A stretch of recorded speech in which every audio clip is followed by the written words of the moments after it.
Hukuk goraýjylaryň ençemesi Türkmenistanyň häkimetlerini Lukman Hursanay Ismatullaýewanyň işine täzeden garamaga çagyrdy. Türkmen News neşrinde çap edilen maglumata görä 23 noýabrda hukuk goraýjylaryň 6 sanysy Türkmenistanyň ombudsmany Ýazdursun Gurbannazarowa, baş prokuror Batyr Attaýew, İçeri işler ministri Öwüzdurdy Hojanyýazowa, ýokary kaziýetiň başlygy Guwonç Murat Ussonepesowa ýürite haty berdi. Bu hatyň nusgalary Türkmenistanyň Awstriýadaky, Belgiýadaky we Niderlandlardaky ilçihanalarına hem gowşuruldy. Bu hatda beýan edilşi ýaly Ismatullaýew perinatal klinikadan bir kanun işden çıkarılmagy we adalet guramalaryna kömek sorap ýüz tutmagy sebäpli esassız tutsuk edildi. Jogapkärçilige çekildi we uzak möhletliğin azatlykdan mahrum edildi diýip neşriň maglumatynda bellenilýär. Bu hata aşagdaky hukuk goraýjylar gol goýdy. Täjegül Begmedowa, Adam hukuklary boýunça Türkmen Helsinki fondy, Vyacheslav Mehmedow, Türkmenistanyň Grajdan Demokratik Bileleçigi, Timur Misrihanow, Türkmenistanyň Garaşsyz Ýuristler Assosiasiýasy,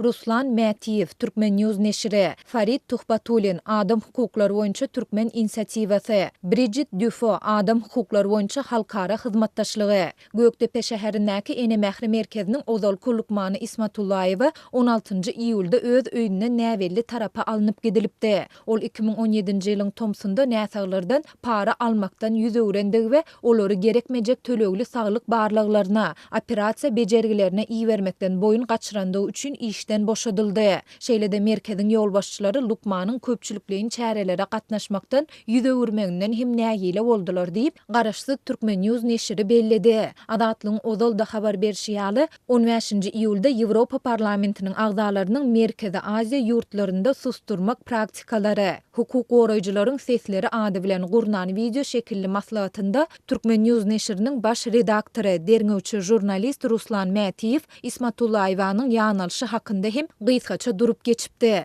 Bu wakanyň ertesi güni, ýagny 2021 ýylyň 16 iýulynda Ismatullaýew tutsuk edildi. Polisiýa işgärleri we raýat eşikli adamlar ony öýünden näbelli ýere alyp gitdiler. Ol 14 günläp daşky dünýäden üzgünlükde saklandy. Onuň nirededigi barada garyndaşlaryna hiç ýyly maglumat berilmedi. Netijede garyndaşlary onuň Büzmeýin etrawynyň polisiýa tutsukhanasynda saklanýandygyny we şol ýerden İçeri işler ministrliginiň Asudalyk köçesindäki deslapky tutsukhanasına geçirilendigini bildiler diýilip maglumatda aýdylýar. Maglumata görä şondan soňra Ismatullaýewa garşy Jenaýat kodeksiniň 228-nji, 218-nji we 114-nji maddalary, ýagny galplyk, resminamaları galplaşdyrmak we garaşly ýa-da ejiz bir adama rehimsiz çemeleşmek boýunça jenaýat işleriniň gowzalandygy belli bolýar. 2021 ýylyň 7 sentýabrynda geçirilen kaziýet işinde hanym Ismatullaýewa özüne bildirilen aýplamalar boýunça günäli tapyldy we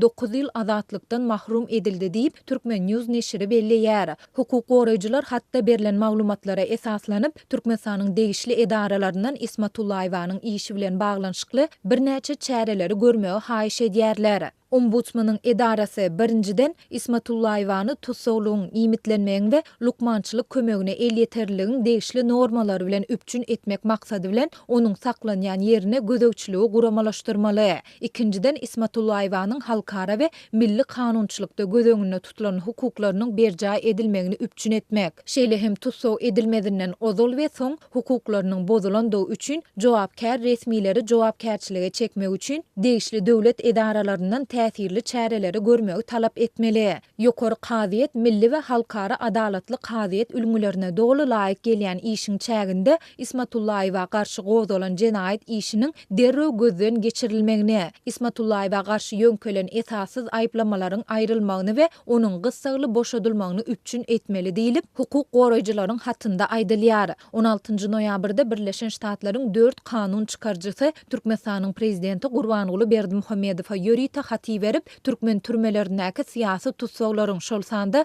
Hursanay Ismatullaýewanyň boşadylmagyna çağırış etdi.